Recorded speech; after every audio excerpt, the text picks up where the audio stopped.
Hello, everyone. Welcome to Wellness Sutra, your one place for authentic knowledge of yoga and Ayurveda. So, you must have heard about massages because Ayurveda is very big on massages. One of the most loved practice is called Abhyanga, which is Sanskrit word for massage. Today, I want to share with you all about this beautiful practice, why it is so beneficial, and who is it best for. Most importantly, how you can start doing it at home.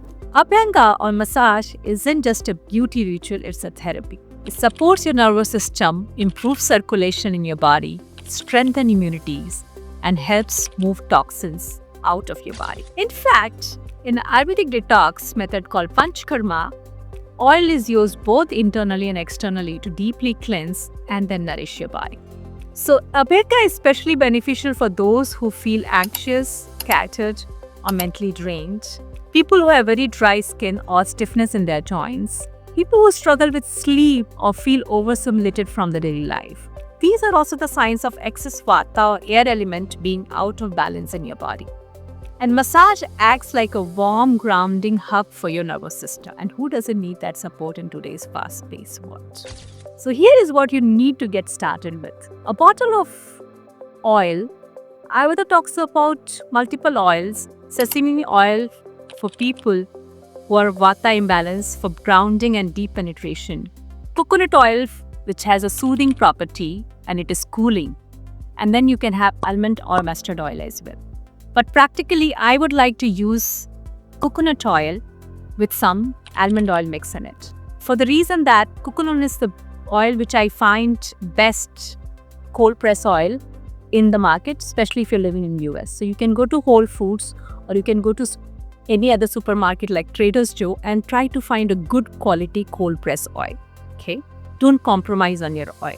Now, how do I like to take my Abhyanga? I like to do it before my shower. I will either warm the oil if it is too chilly or just put it in my palm, and as I take it in my palm, I use one hand to start scrubbing to the other side. So you can start with your hands, keep making big strokes, and then you can go to the joint and then make this circular movements. Do it for 5 minutes and all, and then you can let the oil sit for 1 or 2 minutes and then take a warm shower or a normal shower. And if you have a scope to go for a steam after massaging, that will really help to sit the oil into your skin and go deep. So, what do you say? Let's make it our daily ritual, or you can do maybe twice or thrice in your week. And it can be a simple, beautiful act of self-love and bringing balance and peace to your body. Also, I would like to tell you who are the people who should not be doing it. Anybody who has fever or any kind of acute illness, or probably female who are pregnant, they should not be doing it. Then anybody who has kapha aggravation in the body, maybe they have too much of kapha, which is sluggishness and heaviness in their body, they should avoid Abhyanga for some time. Also, if you're in a very moist weather, a very rainy moist weather, then don't do it too much. So anything from 2 to 3 days to every day is fine, depending upon how and where you're doing it. All right? So go ahead and try this beautiful act of self-love and let me know in comments how do you like it. If you have any other questions about Abhyanga, I would be really happy to help you. And do like and subscribe to this video.